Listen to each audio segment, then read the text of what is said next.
Does that look like a man is out the door? Kemar Roofe could be at the door, as we are looking to just bring in a million strikers at this rate. Of course, 15 million, don't worry. We're not getting, well, I say don't worry. It would be great if we could get 15 million for Kemar Roofe, but that's not going to happen. It's just adding up all the transfer fees of all the strikers that we've been linked with. But if we look at the most key bit of information here, Kemar Roofe looks like he could potentially be on his way out, because with Bale signing these strikers, he's not needed, he's injury prone, blah blah blah. I've talked a lot about that. But for the likes of Roofe, this can only be bad news. There's little to no chance of Bale spending that much money and not giving significant game time to his new recruits. With the former Leeds man reportedly on 20 grand a week, his significant wages could well be moved on during the summer window as Bale's spending spree continues. I mean, absolutely, right? Well, everybody says it here. Roofe is a player, but you know what? He's never fit. He's always injured. We need to get rid of him, right?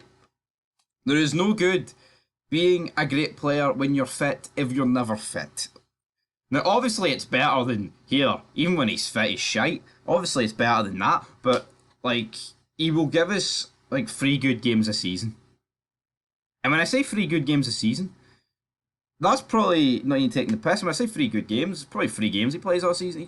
He barely does anything, man. Like, because he's always injured. Like, oh, man, seeing he plays, he always seems to get a goal or an assist. That's why he's got such a good goal contribution. But it's just, when we've needed Roofe in the last 2 seasons, I feel like he's, like, let us down, in my opinion. Like, you look at the Europa League run, he scored against Braga, but there was a lot during that he was just injured. Like, when Morelos went injured, we needed him to step up. He didn't really step up for me, because of injuries again. But with Roofe, would it be sad to see him go? In a way, yes, because it never really lived up to what it should have been. But, you know, he helped us win 55, so I guess you got to be grateful for that. But for me, it's a go. Let's get Kemar Roofe out of here. But Rangers have suffered a blow, apparently, as £6 million ace plays for QPR. Bright Osea Samuel believes that he'd prefer to join at Postoglu's Tottenham. That's just a wee clickbait, though, because it's like he's also got competition for Phil and Tottenham.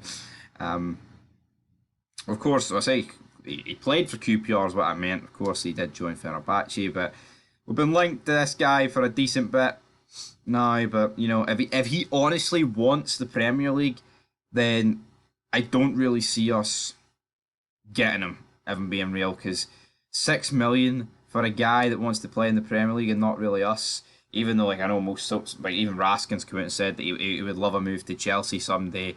Kind of just shits all over us, but you know what? We've got to understand that the Scottish leagues, it is like a stepping stone. The best players in the world are not going to come here. You know, you might on the rare occasion get the best players in the world when they're done in their late 30s. Be like, here, I've always wanted to play in front of Ibrox or Celtic Park, sort of thing. But you're never going to get them in their prime. And even then, when was the last player who was like, you know, a fucking like an icon goes, you know what, I'm going to do that. Not really, it's not really happened, if we're being real about it. So yeah, this deal's probably off. But, talked about this over in Fog Football this morning, but if the reports are true, a £4 million bid for Leeds star Charlie Cresswell from Rangers has been rejected. And yeah, kind of talked about this earlier, he hasn't really played an awful lot of games for Leeds. He's played about 6 games for Leeds in like 3 years, but he did spend last year on loan at Millwall where he played 28 games and grabbed himself 4 goals. He has a right-footed centre-back, so again, be another centre-back, but apparently the bid's around 4 million. I'm not really too convinced with that, guys, if I'm being honest. But anyway, guess, will we go back in for him? I don't think so. I mean, he turns 21 in August, or is it, I think it's August. 4 million for a guy that there's just not much hype about. I'm not seeing it. I'm not buying it. Is this bid even... Is Tony asked Sal on the boat, hey Puss, did she even really exist? Did this bid even really exist? I'd want to know. But anyway, till next time, peace.